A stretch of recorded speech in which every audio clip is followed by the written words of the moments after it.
Pozdravljeni, sem Marja Milič in gledate MoneyHow, prvi podcast o upravljanju denarja pri nas. V tokratni epizodi se bom pogovarjala s finančnim analitikom Tilnom Šarlahom in sicer se bova pogovarjala o dogajanju na trgu kriptovalut, pogledala bova tudi razloge, zakaj je upadel Bitcoin po sprejetju promptnih skladov, dotaknila se bova tudi volitev čez lužo, ki lahko kar precej vplivajo na borzne tečajnice, kaj lahko pričakujemo, če recimo zmaga republikanec Donald Trump, kakšni so obeti za leto 2024, bo inflacija, deflacija, bodo višje, nižje obrestne mere, kaj pa če bo recesija oziroma ekspanzija, kaj se bo dogajalo. Zdravo, Tilen. Lepo zdravo, Marja, mnogič. Evo, zdravo še enkrat, ja, ti si povratnik na MoneyHow. Jaz mislim, da bi naše poslušalce v tem hipu najbolj zanimalo, kaj se zdaj za vraga dogaja z Bitcoinom po dobrem mesecu sprejetja promptnih skladov, ki kotirajo na borzi v Bitcoinih.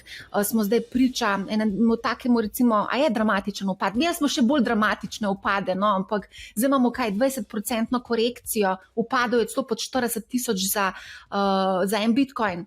Kaj se dogaja? Pa ne bi rad zvenel kot vse sem povedal, kaj se bo zgodilo. Vse si povedal.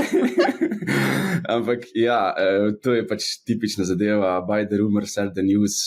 Zadeva se je petlala več mesecev, vsi so bili v pričakovanju teh ETF skladov, kaj bo zdaj.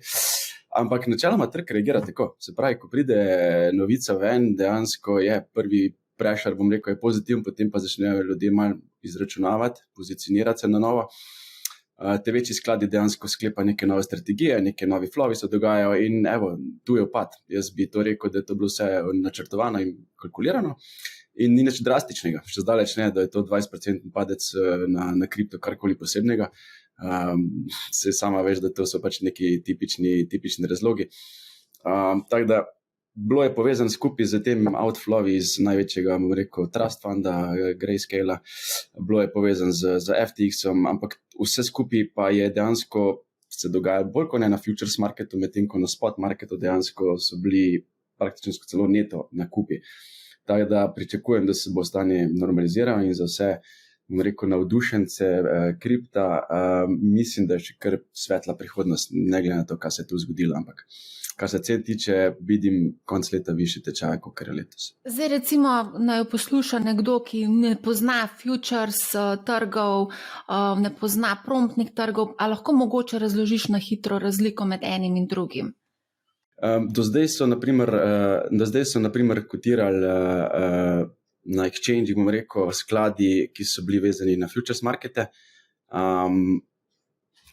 in so imeli dejansko odprte pozicije na CME-ju. To je Chicago Mercantile Exchange, kjer pač ti kupuješ terminske pogodbe za naprej.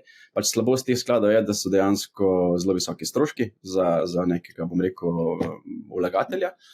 Na drugi strani so tudi povezani te terminski flowi, ki jih ti dejansko vsak mesec moraš obračati. In to povzroča dejansko velike premike v cenah, pa v stroških samih. Zdaj vsi ti skladi, ko so bili na futuresih, se bo zdaj postopoma začeli pomikati v spot market, zato ker so pač bolj atraktivni z vidika stroškov. Enako zadev dejansko se je začela zdaj zgodajati z Grayscaleom, ki bo pač del svojih pozicij predstavil v spot markete. In tukaj se zdaj pričakuje večji, bom rekel, flow na temo. Ne. Je pa pomemben indikator futures market za gibanje cen Bitcoina. Če naprimer samo orišem, vse tisto, kar se dogaja na futures marketu, kjer so precej večji volumni, kot naprimer na spot marketu na eni poziciji, se ponavadi potem začne odražati tudi na spot marketu. Trenutno, naprimer, s tem, ko je Bitcoin padel, zdaj, če čisto orišem, do kam je točno padel, je padel na 38,500 v tem prvem valu prodaje. Na 38,500 je bil en zelo pomemben gap, liquidity gap, se temu reče, ker pomeni, da je na futures marketu zelo velika luknja med enim dnevom trgovanja in drugim dnevom trgovanja in v praksi to pomeni, da se zafilajo te gapi z nakupnimi orderji. In točno do tam je šla cena dejansko na 38,500 se trenutno ustavlja. Zdaj bo pomembno dejansko, kako bo reagiral ta v naslednjem dnevu, če je to bilo to ali dejansko gremo malo više. Ampak ne bi rekel, da je karkoli drastičnega v smislu fundamentalnih razlogov, da bi se mogli slika karkoli spremeniti daleč od tega. Mislim, da je bil ta korak pozitiven in ja, se mi zdi, da bo cene še v redu.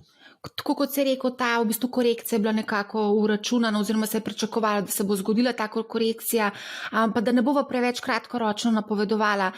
Mogoče bi vsem tukaj še omenila prepolovitev nagrade rudarjem, prihaja zdaj na CoinMarketCapu, sem videla odštevalnik, ki kaže, da je do razpolovitve še 89 dni. Kakšne so zdaj tukaj pričakovanja glede cene, zdaj kaj se je dogajalo tudi v preteklosti, ko so se zgodile te razpolovitve?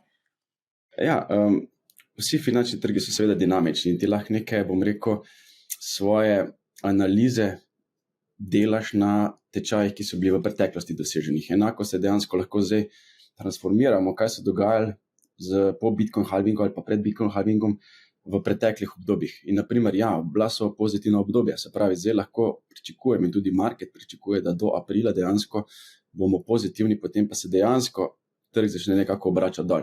Zdaj, druga stvar je, kaj dejansko bo se tudi v praksi zgodilo, ali bo spet zdaj buy the rumor, sell the news. Vprašanje.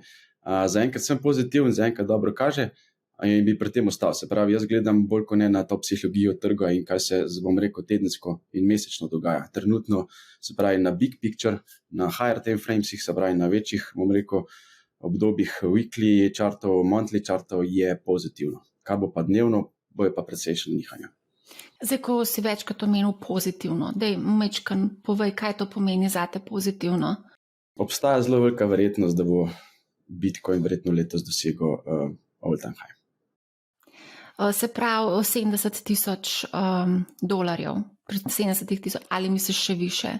Ne, praktično sem kar precej prepričan, da bomo dosegli prejšnji vrh, se pravi tistih 50, ki je bilo doseženih ne tako dolgo časa nazaj, je pa zelo velika verjetnost, da bo še vedno po higher time framesih, ki se pač trenutno delajo, monthly charti, je pozitivno vzdušje, če se bojo vse karte alignale za svetovnim gospodarstvom in z vsem, kar se dogaja okoli, moramo vedeti, da bojo pač kriptotrg bo vedno bolj posnemo finančne trge, ameriške finančne trge, razvite finančne trge in tudi odvisno, kar se bo tam dogajalo. Ampak dejansko gre v pravo smer. Trg se giblje skupaj, bom rekel, z nekimi tehnološkimi delnicami in podobnimi zadevami, tako da obstaja verjetnost, da kriptotrg čakajo dejansko dobri donosi leta. Zdaj, si povedal, da obstaja zelo velika verjetnost, da dosežemo rekordno raven, ki je bila novembra 2021 dosežena. Zdaj dolgo časa nazaj. No, v glavnem. Zdaj marsikdo, ki naj jo posluša, se sprašuje, danes je cena približno 39,000 za dolar, do 70 je še kar nekaj, ali špekuliram in stavim in kupim? Čisto odvisno od vsakega posameznika, se pravi, to že dostikrat ponavljamo, vsi, ki se pojavljamo, bom rekel, malo več po medijih, pač kripto je špekulativni market, kakorkoli ga označimo, se pravi, en delež portfelja, vsekakor. Mislim, da vsak tisk ga more spremljati. Market je enostavno postal preveč pomemben, pa preveč vpet v finančno sliko, da ga bi zanemarjal. In to so opazili tudi večji skladi, zato se zdaj pridružujejo temu ETF maniji. Se pravi, vsak, bom rekel, nek vlagatelj bi mogel imeti en delež v kripto. Ne govorim, da je to zdaj 90%, ampak govorim, da je to en delež v portfelju, ki ne sme biti zanemarljiv, ampak ga mora imeti dejansko vpletenega. Zdaj, kaj si rekel, vsak vlagatelj, greva se še malo tle ustaviti, pa specificirajva, katerega vlagatelja tukaj misliš zdaj, ne vem, danes smo ravno poslušali o narodni obveznici, ker je večja verjetnost, da bodo v to zgodbo vstopali 60 in še več letniki, Koga ti vidiš v tej zgodbi? Zelenici, milenici definitivno. Tudi mogoče starejši, 45, 55 letniki, da bi morali imeti en konček kripta. To govorimo že v najni generaciji in starejših, To govorimo že, jaz pa ti mi dva mava, ampak niso pa vsi, Pozitivna stvar je, da v bistvu niti ne rabiš imeti kriptomenjalnice. Ti danes lahko kupaš kripto preko klasičnih teh brokerjev, neobrokerjev, tako da nismo to delati strano. Če že investiramo v ETF-e, mogoče. Ja, strinjam se, mlajša generacija, sem prepričan, da bojo veliko bolj spremljali kripto, kot bi spremljali delnice iz Dow Jonesa. Se mi zdi, da pač to obdobje pa se pravi, samo vlaganje se je dosti spremenilo. Z vsemi temi social medijami in objavami mladi ne stremijo k tem, da bojo brali finančne izkaze ali pa letna poročila nekih podjetij tam iz industrije, ne bom rekel kjerih, ampak zdi se mi, da so se pravila vlaganja in strategije so se toliko spremenile, da mladi pač bojo stremeli k tistim, kar je mogoče seksi ali pa mogoče tisto, kar se sliši v medijih ali pa tisto, kar se sliši na TikToku ali pa na Instagramu. In to pač kripto je all over the place, je pač tle in bo verjetno tle ostal in se mi zdi, da pač te generacije so nedvomno največji vlagatelji v prihodnosti v kripto market preko vseh različnih inštrumentov, tudi sama si imela na ETF ali bojo tako ali karkoli. Dejansko se mi zdi, da pač bo imela en del v tem, ne. Moram pa priznati, da dejansko mene dosti ljudi sprašuje, ki so pa starosti od 50 plus.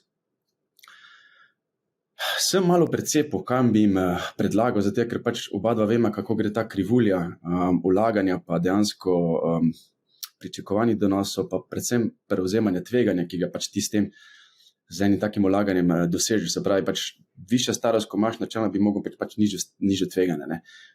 Rečem ja, mogoče ja, ampak v manjšem delu, naprimer, ne, da ga začneš spremljati, ne. Vsekakor pa ne, da bi ta exposure povečal na večji del svojega portfelja, če si, ne vem, 60-70 let star, nedvomno je. Mogoče samo še en pomislek tukaj. Življenjska doba se ful podaljšuje. Mi danes živimo tam do 90, celo do 100 leta. In številna podjetja iz Silicon Valleyja konkretno iščejo recept, kako v bistvu podaljšati življenje. Se pravi, iščejo ta dolgoživost, ne, in ciljamo proti 100. Se pravi, mi, če gremo v penzijo stari 67 let, bomo v penziji živeli še 20 let. Torej, se mora začeti spreminjati tudi vse te zimzeleni nasveti, ki smo jih se mi učili, dejansko s tem, ko se staramo oziroma kasneje umiramo. Jaz mislim, da vsem tudi malce starejši ljudje lahko večji del namenijo malo bolj tveganim inštrumentom, kot pa je bilo priporočeno. Se pravi, tisto pravilo palca, 100 minus starost, ne?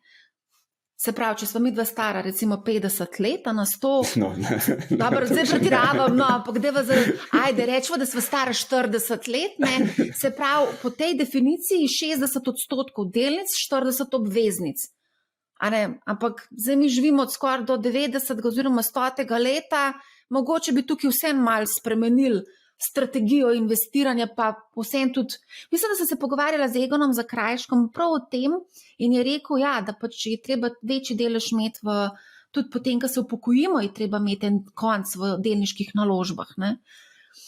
V redu, no, se popolnoma strinjam s tabo in jaz sem na uni strani vlagateljev, ki sem tvegan, mislim, ker sem bolj pristaš tveganih naložb, bolj agresivnih in res nisem ljubitelj obveznic, tako da, ali pa money fund ali pa kaj podobnega, res ne. Tako da sem na uni strani, ker mislim, da bom čist do konca zadnjega dneva investiran v risk asset. Ja, to je vse tudi stvar tveganja, koliko smo nagnjeni k tveganju. Tle, to je ključno izpostaviti, pa ta finančna pismenost Slovencev, ki ne razumejo oziroma mogoče precenijo svoje tveganje, to je pa druga zgodba. O tem bomo kdaj drugič. Greva midva nazaj na kripto. A lahko mogoče poveš, zdaj gledamo kriptotrg, ne vem, koliko je teh coinov na trgu, moram priznati, da nisem pogledala zadnje številke. Daj mogoče povej, kako ti vidiš preostale kriptovalute, Ether, Solana in seveda tudi druge? Osebno bom rekel, da spremljam precej podrobno prvih 100 oziroma prvih 50 precej podrobno, prvih 100 jih sigurno pogledam vsak dan, naprimer, te največje premike, ne, da pač dobim nek overview, ne. Je res, da v vsakem obdobju, če zdaj citiram za nazaj vsako leto, je pač en sektor, ne, ki ti pač outperforma, ne. Na začetku valjda so bili te veliki Bitcoin, Ethereum, potem je bil včasih Ripple, potem je bil kar naenkrat so bili DeFi, pa so bili NFT, pa so bili neki spet Layer 1, Layer 2, ki pač so bili neki konkurenti, bom rekel, največjim. Zdaj, te sektori se predvsem menjajo med sabo, ne. Zelo podrobno moraš spremljati, da boš ugotovil, kjer je tisti next big thing, ki se pač dogaja, ne. Trenutno so pač na trgu večinoma se suče okoli konkurentov, bom rekel, Ethereuma, se pravi precej manjših coinov, še manjših kot naprimer Solana, čeprav Solana naprimer v zadnjih 6-7 mesecih precej outperformala. Potem imaš še nekatere manjše, ki so tudi konkurenti, bom rekel, Solani. Večinoma jih temelji na pač velikih airdropih in zato ga pač privabljajo pač vlagatelje. Cene pač res so enormne. Tudi se dajo doseči v zadnjem letu tudi 1000% donose na nekih manjših Layer 1 platformah. Teda to so pač neki novi trendi, ki se dogajajo. Se pravi, vlagatelji iščejo nek nov coin, ki bo dejansko prinesel donos približno enako, kar je Ethereum ali pa Bitcoin. To je pač, se mi zdi, da cela zgodba. Zdaj, kjer bo izmed 1500, koliko jih je na trgu, je zelo težko ugotoviti. Če si če si velik vlagatelj, pa če res ne špekuliraš preveč, se mi zdi, da izbira med prvimi 100 je čisto posebno dovolj za portfelj, mogoče med prvimi 10, večji del portfelja. Ker če bo market delal, bojo pač delale prvi 10 sigurno, drugače pač tudi ne. In se mi zdi, da pač to je v redu spremljati, vse ostalo pa se mi zdi precej velika špekulacija, kaj bo uspelo in kaj ne bo uspelo. Zdaj, tako z vidika pač samega upravljanja premoženja pa sposobnosti spremljanja naložb, pa zdaj, če govorimo konkretno o delnicah, če bi ti meni rekel, da naj spremljam 100 delnic v Nasdaqu, bi jaz rekla, wow, to pa je kar zelo veliko dela, ampak tukaj pri kriptu smo pa kar tako malo bolj pogumni in rečemo, spremljaj prvih 100, ne. Ampak vseeno vsak projekt je nek svoj projekt, ima nek svoje življenje, ima neke svoje pluse, minuse. Zdaj 100 projektov naštudirati, mislim, Tilen, sorry, to se mi zdi, da rabim pač, da je to full time job. Ja, sej, praktično se s tem tudi aktivno ukvarjam, ampak da definiram, kaj pomeni spremljam. Dobro poznaš, da jaz nisem glih fundamentalist, se pravi, jaz ne delam analiza za delnice pa za finančne instrumente na podlagi temeljne analize. Pa če se tega delujem, bom rekel, tehnično se tega ukvarjam. In to pomeni, da imam za najmanj 100 do 200 in imam, bom rekel, tehnično analizo naredo. Mene zanimajo dejansko price actioni, ki se dogajajo na posameznih valutah. To mene zanima. Se pravi, mene zanima, kako ljudje reagirajo, veliki playerji reagirajo, kam se denar seli, kako reagira dejansko en coin v primerjavi z drugimi. Se pravi, ne samo, da imam prvih 100 analiziranih, imam dejansko tudi več kot 50 parov, kontraparov, se pravi, in na ETH in na BTC, se pravi, da vem, kaj se dogaja z enim manjšim, naprimer, bom zdaj čisto splošno povedal, kaj se dogaja s Solano v primerjavi z Ethereum, kaj se dogaja z Linkom v primerjavi z Ethereum, kaj se dogaja v kontrapoziciji. Se pravi, da dobim širšo sliko, kam se denar seli, da znam oceniti prihodno vrednost nekega finančnega instrumenta. Enake analize delam naprimer na ostalih finančnih trgih, na delniških trgih. Pač zanima me dejansko price action, ki se dogaja na nekih vzorcih iz preteklosti, in te vzorce iz preteklosti jaz črpam za precej let nazaj in imam te analize narejene, če bi jih zdaj potegnil ven tudi za zadnjih 10-20 let, naprimer, na precej podrobnem nivoju. Tako da pač v vsakem primeru lahko kliknem en chart z enim gumbom in pogledam, kje se je dejansko cena oblikovala. In to, da imam jaz na BTC 38.500, naprimer, to izvira že iz leta nazaj, naprimer. No, to že, ti se poklicno ukvarjaš s tem, to je tvoj job, ne? To je tvoja služba. Zdaj, ko govorimo pa o malih vlagateljih, ki hodijo v službo in seveda v prostem času investirajo, pa čist druga zgodba, nimajo časa naštudirati vse te stvari, ne? Tako da se mi zdi, da je tlele 100 mogoče malo veliko, za enega takega, ki nima veliko časa, ki hodi v službo, ne? Absolutno ne. Pa še vedno to en lottery ticket, kakorkoli zaključimo. Se pravi, tudi če fundamentalno dobro pogledaš zgodbo, je zelo, pač še vedno velika verjetnost, da bo projekt propadal čez par let. No, ja, tudi to je res, ja. Zdaj, na začetku si povedal, da bo tudi zelo odvisna cena Bitcoina od same geopolitike, ne? Zdaj, moramo povedati, da leto 2024 je itak super volilno leto, to smo že povedali.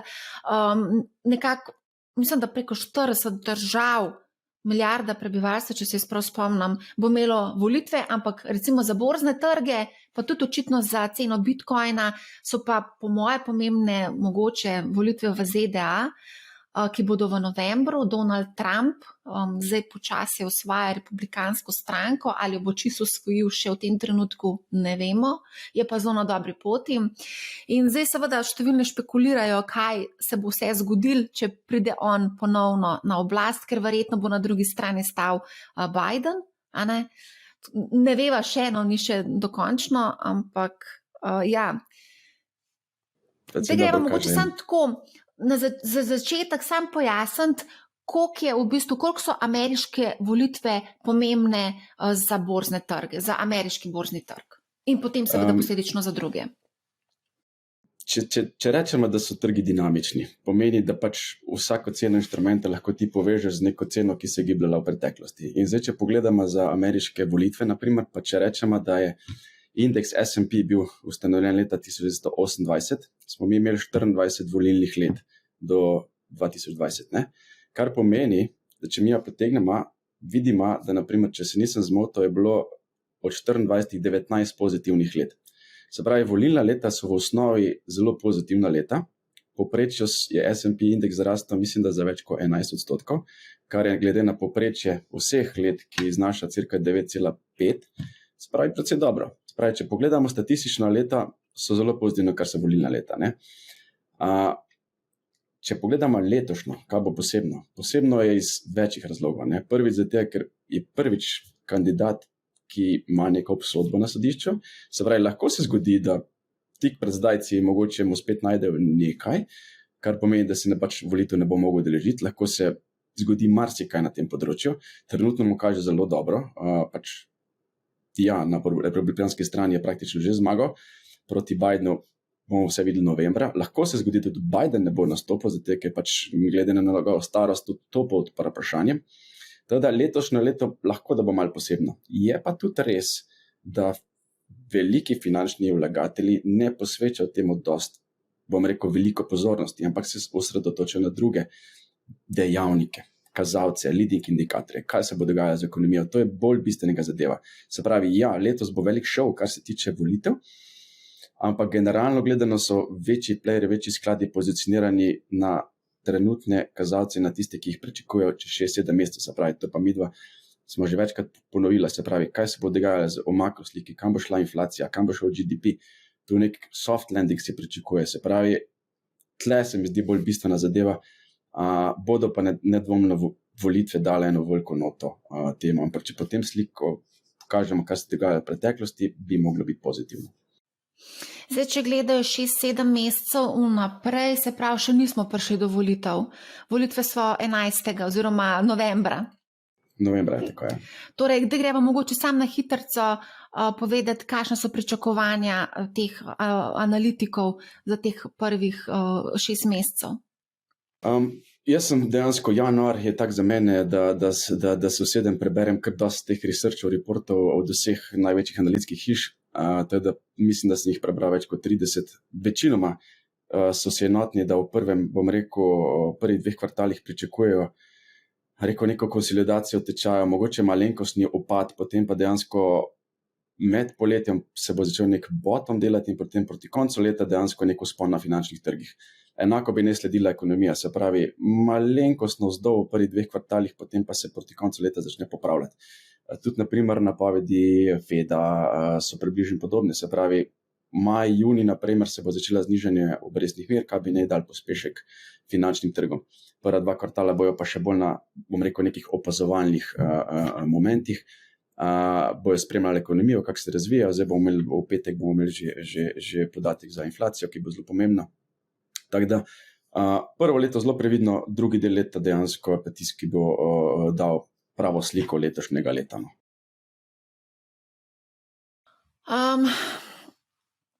Zdaj, če greva mogoče vseeno še malo nazaj na volitve, kaj je za trg bolje? Republikanska a demokratska zmaga? Statistično so trgi bolj delali, če so zmagali republikanci. Se pravi, verjetno, bom rekel, donosnost republikancev proti demokratom je bila 15,5 proti 7,5. Se pravi, kar precejšnja prednost republikancev, ne? Če se osredotočimo samo na te volitve dotične, ne? Če bi zmagal Trump, naprimer, ne? Oba vema, ne, da Trump ni glih usmerjen, bom rekel, ekološko ali pa green, ne? Ni glih prijatelj Grete, ne? Se pravi, so sektori, ki bojo performali, naprimer oil and gas, industrija, naprimer, ker je zelo velik podpornik domačih delavcev, domače proizvodne, domačih tovarn. Na drugi strani ni glih pristaš vojn. Vemo, da je že večkrat izrazil, da bi pač rad čim prej končal vojne po svetu, poslal ameriške vojake domov, kar pomeni, da pač ta defense industry, ki je v zadnjem obdobju precej noro skače zaradi vseh vojn po svetu, bi se lahko umiril, ne, če se pač bo dejansko to uresničilo. V primeru zmage Bidena pač vemo, kakšna je bila politika zadnjih 4 let. Tle ne pričakujem nekih večjih sprememb, vsekakor ne, tehnologija, industrija, obramba bi ne performala. Se pravi, pač vojne se na tem načinu ne bojo končale. Pa še to moram pozoriti, pozitivno bi bilo tudi za bančni sektor, če bi Trump zmagal, ker pač je večkrat poudaril, da je pristaš bolj ohlapne politike in nadzora nad finančnimi playerji v Ameriki, kar pomeni, da bi tudi manjše banke, naprimer bančni sektor, ki je precej trpel v lanskem letu, ko vemo, da je bila tista bančna kriza, lahko tudi outperformal, če bi se to izkazalo za njegovo zmago. To so nekakšni sektori, ki bi znali biti bolj, volatilni in pač bolj, odreagirati na te predsedniške volitve. Zdaj, če ostaneva mogoče še malo pri Trumpu in teh sektorjih, Trump je rekel njegov moto America First, ne, je. Tako da mogoče tukaj zna biti zanimivo tudi te trgovinski spori, mogoče Kitajsko bi tukaj lahko imela Kitajska, trenutno je v težavah. Ne? Sigurno je to en faktor, če Trump zmaga za kitajske vlagatelje oziroma za vlagatelje, ki merijo na kitajske trge, verjetno ne bi bilo dobro. Se pravi, pač Trump tle favorizira Ameriko, favorizira domačo proizvodno, njihovo industrijo in tle se bo trgovinska vojna zaostrovala. Tako da to je en faktor, ki ga treba imeti v vidiku. Kitajska zelo slabo dela zadnja 3 leta. Notrni problemi, deflacija, gradbeni sektor, industrija slabo, trgovinska vojna na eni strani z Ameriko, na drugi strani z Evropo, ki sledi. Vlagatelji se umikajo, se pravi, tle je zelo velik pritisk na Kitajsko, poleg tega, da je bil njihov GDP najnižji v zadnjih 20 letih, če se prav spomnim 5,2. Pričakovanja so, da v naslednjih letih bo šli proti 4%, se pravi, to je velik, pritisk na njihovo gospodarstvo. In Kitajska bo imela probleme, če bo Trump dejansko tle zmagal. Ali bi lahko imela Amerika probleme zaradi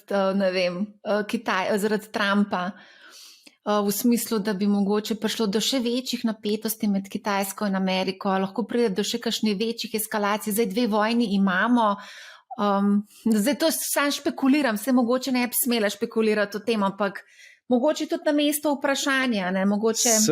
Sem celo tudi prebral en podatek zanimiv, ne, da Trump je edini od 3 predsednikov, ki ni začel vojne. Poleg njega so še dejansko Jimmy Carter pa Gerald Ford. To so 3 predsedniki, ki niso začeli vojne. Tako da ne dvomim, se ne rabi Trump začeti vojne, se lahko mogoče Xi Jinping začne ali pa kdo drug, ne? To je res. Ne. Geopolitika je ena od največjih skrbi vseh analitikov, kar sem jih prebral v letošnjem letu. Se pravi, geopolitična slika po Evropi, če bi eskalirala po svetu, če bi eskalirala sploh Bližnji vzhod, naprimer en tak Koto, ki je precej občutljiv. Tako da je geopolitična kriza je po vseh analitičnih reportih bila na headlinih. Se pravi, to se pač zavedajo, da je možna eskalacija. Za enkrat je to vse v nekih tonih normale, se pravi, da pač vsi vejo, da si ne želijo nekega konflikta, sploh ne konfrontacije Amerike, Kitajske, ampak pustimo, kar se bo dogajalo. Bil sem tudi na eni precej veliki konferenci v Ameriki novembra, kjer so bili precej črnogledi ameriški vlagatelji glede geopolitike in pač pričakujejo zaostrovanje. Ampak se pravi, to je en faktor, ki ga mi ne moremo oceniti. Je pa res, da kar je najslabše za finančne trge, je nenadni, nepričakovani dogodki. Se pravi, vse tisto, kar lahko ti nekako vključiš v tečaje, ne bo imelo velikega vpliva. Če te pa nekaj prizadene zelo na hitro in zelo nepričakovano, se pa ponovadi odraža zelo veliko volatilnosti. In teh nepričakovanih dogodkov je bilo v zadnjem času, v zadnjih letih kar precej. Mogoče vseeno bi še te vprašala, glede na to, da je Kitajska, mogoče sem še ena zadeva, zdaj sem se spomnila Bidena, ki je za Xi Jinpinga rekel, parkrat mu je ušlo, da je diktator, tako da to mi je bilo tako smešen. V glavnem, Gremo nazaj na Kitajsko. Zdaj omenil si gradbeništvo, nepremičnine, cel kup nekih težav. Kakšen bo pa vpliv na ceno nafte in mogoče tudi na druge surovine, glede na to, da je Kitajska tukaj kar pomembna, ne? Nafta je precej takem zanimivem trendu trenutno, ne. Če pogledamo, na primer, koliko stvari gre narobe na Bližnjem vzhodu, pa ko je dejansko cena nafte precej odvisna od dogajanja tam, ne, ampak imamo mi precej nizko ceno nafte. Trenutno se VTI ameriške nafte giblje, mislim, okoli $75, Brent je okoli 79, se pravi, tle dejansko cena šla navzdol, ne. Zdaj mogoče, če sam pojasnimo, zakaj se to sploh dogaja, ne. Trenutno presežek nafte, se pravi, kljub temu, da OPEC plus niža črpanja, Američani tukaj s tem svojim črpanjem nadoknadijo, poleg tega, da so zaloge na desetletnem vrhu, dejansko trg to normalno absorbira. Poleg tega, da se pričakuje nek soft landing, se pričakuje tudi nižja poraba nafte, ne. Ta ameriška agencija za nafto EIA je napovedala celo samo 1,5% dvig povpraševanja po nafti, kar pomeni, da imamo mi trenutno na trgu več kot 4 milijone sodov na dan prostih kapacitet, kar pomeni, da trenutno to ni noben faktor, ki bi karkoli igral. Če pojasnim, na primer, dogodke, ki se dogajajo tam okoli Sueza, pa teh tankerjev zdaj. Zračunal sem po nekih podatkih, da tanker gre okoli, bom rekel, afriške celine na mestu Sueški prekop, ima vpliv na ceno samo $1,5 na sodček. Se pravi, to ni neka velika številka. Poleg tega je Suez zdaj dvignil tarife za $600,000 na $600,000 za transfer, pot okoli te pride pa milijon. Se pravi, razen tega, da imaš časovno komponento, nekega velikega vpliva na to nimajo. Poleg tega se tam napadi dogajajo zadnjih 30 let in nekako se to kalkulirano tečaje. Trgovci ne vidijo eskalacije problemov, ker tudi, čeprav ne rad beremo vse te medije, nikjer ni na headlineu, da bi kdorkoli hotel karkoli zaostrovati, gre samo za to, da pač obvarujejo te tovore in načeloma ni problema trenutno pri transportu. Pač nafta je v nekem, bom rekel, comfort zonu, nekje v tem pasu okoli $80 in tudi naslednja pričakovanja za naprimer naslednjo leto niso tako visoka, dejansko se gibljajo med 75 in 85, kar se tiče nafte. Kar se tiče pa povpraševanja, naprimer pa Kitajske, ki so omenila, je pa tukaj mogoče ni Kitajska največji faktor, ampak Indija. Indija dejansko ima največjo povpraševanje po naftih v zadnjih letih in tudi tam se cel sektor in cel gospodarstvo in ljudje se transformira na to mobilnost, ki ga prej niso imeli omogočeno. In je tam dejansko prihaja največje povpraševanje po nafti. Kitajska pa dokler ne bo uredila notranje slike gospodarstva, pa dokler se ne bo slika začela obračati navzgor, dejansko ne igra tako velike vloge v svetovni naftni sliki, bom rekel, povpraševanja. Ja, kdaj pa misliš, da se bo Kitajska, da bomo videli okrevanje Kitajske? Precej je bilo, v zadnjih 2 tednih je bilo precej na to temo objavljenega, se pravi, kako se notranja politika želi dvigniti, bom rekel, povpraševanje po svojem finančnem trgu, pa dejansko dvigneti likvidnost. Zdaj bojo angažirali offshore accounte, bo začeli kupovati delnice, potem tudi notranji bo začeli popraševati po delnice. Se pravi, trenutno bo to bolj kot ne naredili nek hardware, bom jaz temu rečel, se pravi, pač zmetali neko likvidnost noter, prisilili ta svoja domača pa tuja podjetja, bo dejansko začela kupovati, ampak tuji vlagatelji se bolj kot ne umikajo. Tako da prvi ta povpraševalni val, ki bo prišel po kitajskih delnicah, po njihovem finančnem marketu, bo prišel dejansko od notranjega trga. In predvsej se piše o tem, bomo videli, kako se to v realnosti dogaja. Kar mene, naprimer, kot bom rekel, nekega tehničnega analista zanima je, da bo prišel ta, bom rekel, zadnji capitulation candle. Pomeni to v smislu, ko bo zadnji prodajalec šel ven iz trga, ko bo dejansko market postal buyer's market, ne več seller's market, kar je trenutno, takrat bo dejansko za mene postal zanimiv market. Trenutno pa smo še vedno mi v nekem padajočem trendu. Zdaj se že parkrat spomenila inflacijo. Lansko leto mislim, da smo se praktično skozi smo se pogovarjali o inflaciji. Zdaj, ko upada, oziroma v zadnjem mesecu se majčkeno dvignila spet, se je krepila, ni več toliko teh novic, da se bolj špekulira, kdaj bodo centralne banke začele rezati ključne obrestne mere.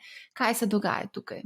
Inflacija, bom rekel, da je zdaj bolj kot ne pod kontrolo. Nekako smo se navadili na te od 3 do 5 do 6%, naprimer, targeti za naslednjo leto so za Ameriko, naprimer, da se bo to zdaj spustilo proti 2,5% do leta 2025, se pravi, ta prehod dezinflacije bo zelo počasen. Zelo lahko je prideti iz 10 na 5% letnih inflacij, težje pa prideti 4 na 2,5%. Teda tukaj bo pač centralne banke mogle biti zelo pazljive, pač enako kot smo že videli sliko večkrat. Prvi bi bil tukaj FED, ki bo reagiral, potem bo sledila ECB in tako v nadaljevanju. Tako da pričakovanja analitiki so, da se bo pač inflacija spustila proti 2 do 2,5%, obrestne mere bi se pa ne znižale od 175 do 225 baznih točk, kar pomeni nekje nakoli 4% bi ne vršili v letošnjem letu, potem po prihodnjih letih nekje proti 2,5% v Ameriki. Zdaj, ful se špekulira tudi, koliko teh rezov se bo zgodilo v letu 2024. Malo se spreminjajo te za neka pričakovanja, od 7 do ne vem koliko. Ja, trenutno smo med 5 pa med 7, medtem ko največ analitikov pričakuje prvo znižanje v maju. Cirka 70% vprašanih na finančnih trgih je rekli, da bo pač maja nekje prvi konsenzus. Za FED, ne? Tako. Ja, prvotni plani so bili pa marca, ampak je prehitro, ne? Prehitro, ja. Tudi FED se tega zavedajo. Zdaj, to je zdaj hipotetičen scenarij, ki me zanima. Zdaj, če bo monetarna politika ugotovila, da se inflacija ohlaja, ali bi lahko v drugi polovici leta videli, da bodo centralne banke ponovno odkupovale obveznice oziroma tako imenovano kvantitativno sproščanje.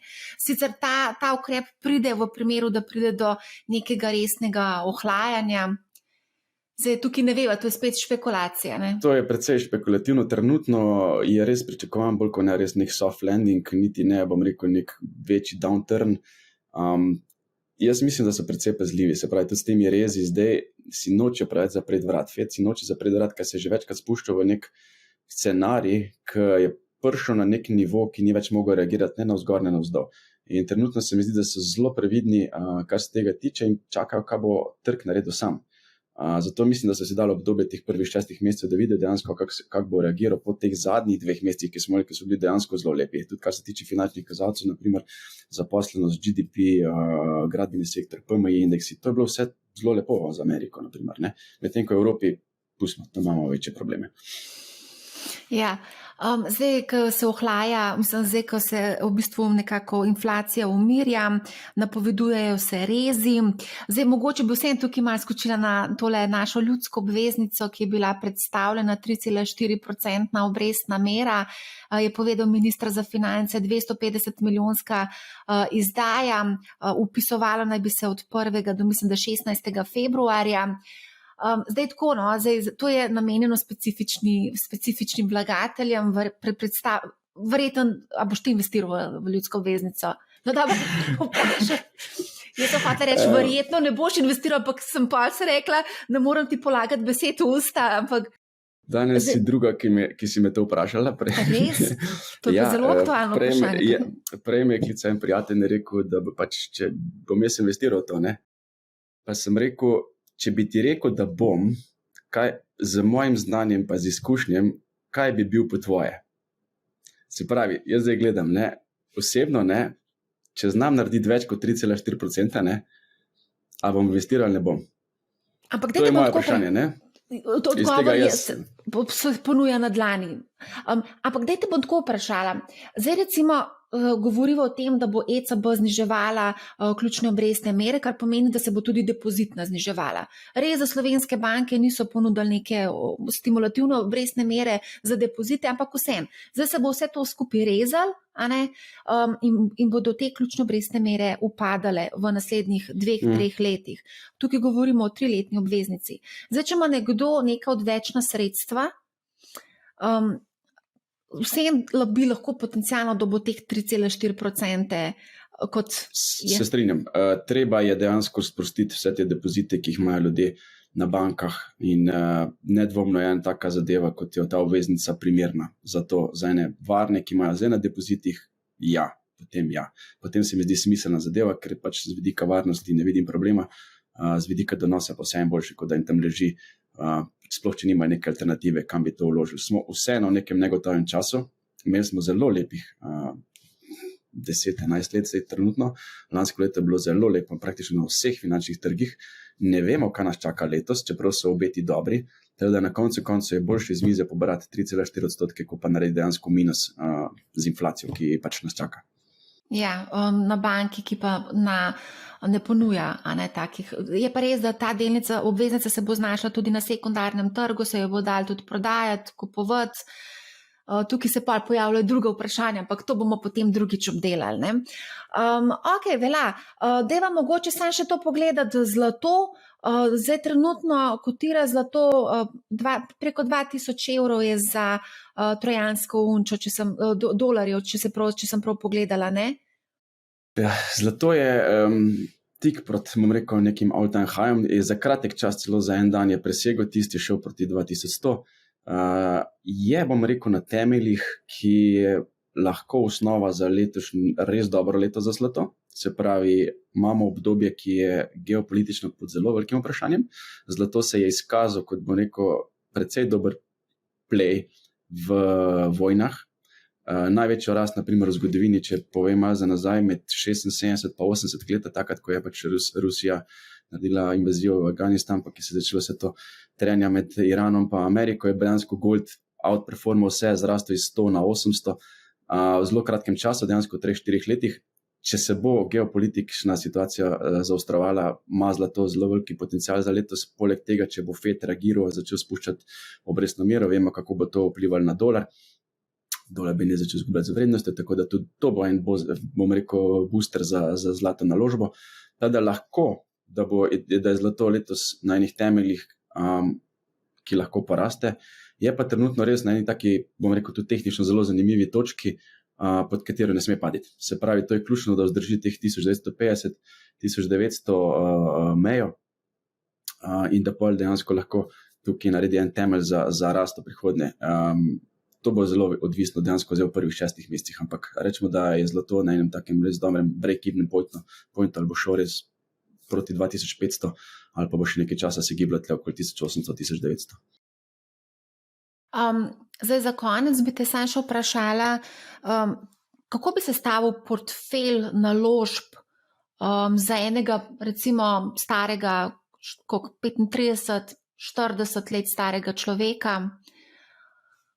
Kaj vse bi moral imeti? Za letos ali za obdobje 5 let? Jaz bi tako rekla za letos, pač ne bi rekla za letos, to je vse malo prekratko obdobje. Jaz bi rekla vsaj tam 3 ali pa 5 letno obdobje. Glede na to, da je toliko negotovosti, v tem letošnjem letu. Imaš prav. Zdaj bom rekel, da ne bom delal na svetu, za širino bom povedal, kako bi jaz reagiral, naprimer, pa kako dejansko sem jaz gledal svoj portfelj preko let. Jaz sem bil vedno res večinoma skozi investiran. Se pravi, jaz sem imel zelo redko sem imel obdobje, ki sem bil pa res full defenzivno, pa full v gotovini, pa čakal, kaj se bo s tem dogajalo. Pač sem vedno iskal neke naložbe, ki imajo potencial dejansko, da prehitevajo trg ali pa da vse ne zgubljajo tako kot druge. In naprimer, zdaj, če vse to, kar smo zdaj povedali, naprimer, kaj se pričakuje v času volitev, pa v času dejansko S&P-ja, kaj se je dogajalo v preteklosti, pa kaj zdaj tehnološke delnice delajo, se mi zdi smiselno, da pač en del sigurno investiraš v S&P ali pa še bom rekel bolj dotično v Magnificent Seven, bom tako rekel. To so delnice, ki so se pokazale, da so to new defensive stock, bom temu rekel. Nove defensivne delnice, zakaj? Zelo enormne cash flowe dosegajo, so v sektoru, ki je izjemno zanimiv za vse mlade generacije, se pravi s tem AI-em, tehnologijo, ki prihaja, dejansko lahko so na nekem vrhuncu tudi 10-15 let. Imajo zelo veliko denarja na računih, kar pomeni, da če bo prišlo nekaj downturna, bo za njih samo boljše, ker bo lahko poceni kupovala kakšna druga podjetja. Se pravi, ta mega stock sektor ima potencial, da postane samo še večji.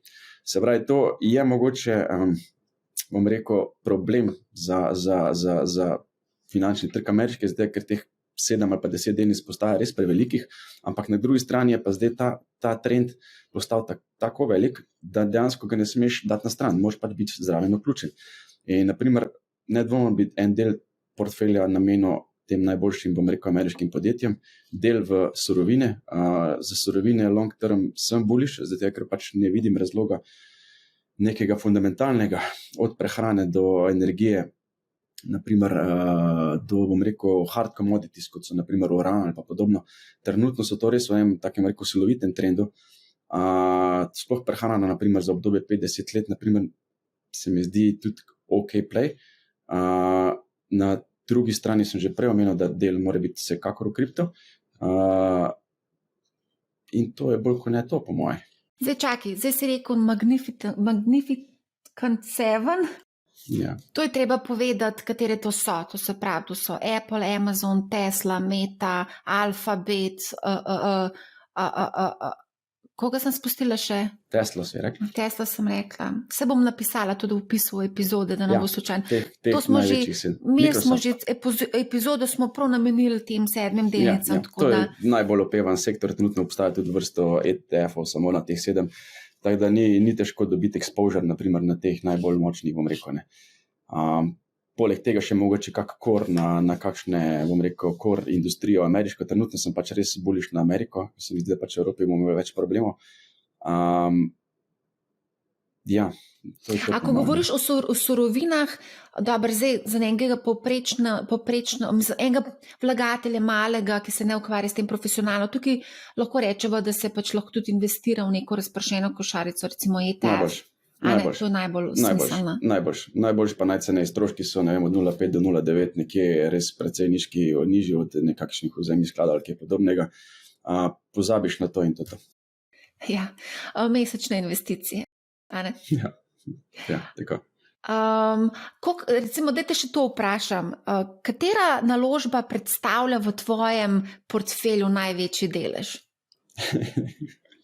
Naložbeni sektor, naložba? Lahko boje poveš.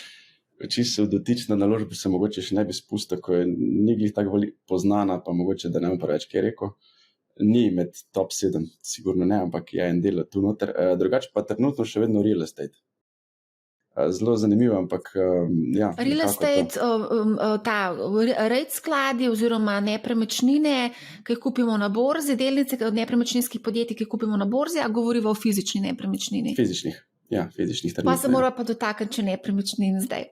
Zdaj cene so kar precej na rekordu, koliko je 3900 recimo zarabljeno stanovanje, nova stanovanja okrog 5, 6, 7 tisoč evrov za kvadratni meter. Koliko je tukaj še prostora za rast? O katerih nepremičninah pravzaprav govoriš? Govoriš o stanovanjskih nepremičninah, govoriš mogoče o kakšnih pisarnah, o kakšnih drugih takih skladiščih mogoče, ne vem. Slovenija je zelo specifičen trg, kar se tiče nepremičnin, pa bo verjetno kak specializt za nepremičnine, ki je več znal o tem povedati, pa predvsej bolj podrobno, kot jaz. Ampak jaz to gledam nekako s primerjave, bom rekel, z drugimi marketi, pa seveda vse gledam prek finančnih, bom rekel, kazalcev, ki jih lahko dobim iz posameznega trga. Slovenija je pač res zelo majhen trg, zelo specifičen, zelo malo dobrih lokacij. Dobre lokacije bo vedno imele ceno, z tega izhajamo. Poleg tega je Slovenija trg, ki se večinoma transakcij zgodi Slovencev proda. Se pravi, tu imamo zelo malo tujih vlagateljev, ko bi prišli sem pa rekli, wow, tukaj so pa cene ful, bom rekel, poceni, ne dajmo investirati. In to je že mogoče prvi trigger. Zakaj tujci ne pridejo sem pa reči, vi imate pa ful poceni nepremičnine, dajmo mi to kupiti. Obstaja mogoče tehten razlog. Poleg tega gledam malo, bom rekel, tuje trge, nemški trg, naprimer nepremičninski, sem danes ravno cene bom potegnil, ker me to ravno zanima, poprečne cene tam nepremičnine. In potem sem gledal po teh večjih mestih, pri njih je dejansko cene nepremičnin so v zadnjem letu, year to year, pocenile za 12,5%, kar je največji padec od leta 2000, pa vemo, da takrat je bila oren kriza. Se pravi, da centralna Evropa se ohlaja, medtem ko pri nas cene grejo samo gor. In zadnjič, pa ne tako dolgo nazaj, prejšnji teden sem bil z enim nepremičninskim developerjem, tle bom rekel, ker jih je zdaj kar precej na trgu nastalo teh novih, in je zelo samozavestno rekel, cene ne bo šle dol. In sem si mislil, kako je lahko to reče. Tako da jaz osebno mislim, da je čas da bom rekel, da je bil čas za investiranje v nepremičnine z vidika, da je to postane investicija, je prepozno. Ne vidim dejansko, vidim tukaj več drugih pomembnejših zadev, bom rekel, bolj donosnih, kot da bi zdaj šel investirati v nepremičnine dotično, bom rekel, mogoče v Ljubljano, ker druge so pač res še mogoče še najdejo kakšne zadeve, ampak dotično tle stanovanjske, da bi šel z investicijo kupovat, me ne more noben prepričati, da je kalkulativno mogoče to se splača. Jaz sem slišala en drug argument od nepremičninskih teh posrednikov, pa developerjev, razvijalcev nepremičnin, da zdaj ljudje ne kupujejo za investicijo, ampak zato, da vzdržujejo v bistvu realno vrednost. To je bil en prodajni moment. Ja, mislim, spomnijo se vseh možnih, bom rekel, trikov, ampak se pravim, jaz na koncu sem finančnik, jaz pogledam vse, kar naprimer za eno noto premoženja lahko dobim kje druge in potem pač to analiziram med sabo in pač trenutno se mi zdi to pretirano. Jaz mislim, da je zelo malo kupcev trenutno na teh cenah, ki bi to kupovali za investicijo. Razen, če mogoče res nimajo kakšne druge ideje. Evo, to puščam presvoje. Ko si rekel, da je predstavljal to največji del tvojega portfelja, to si govoril o nepremičninah v Sloveniji, sem kar avtomatsko predvidevala. Ja, koliko ne.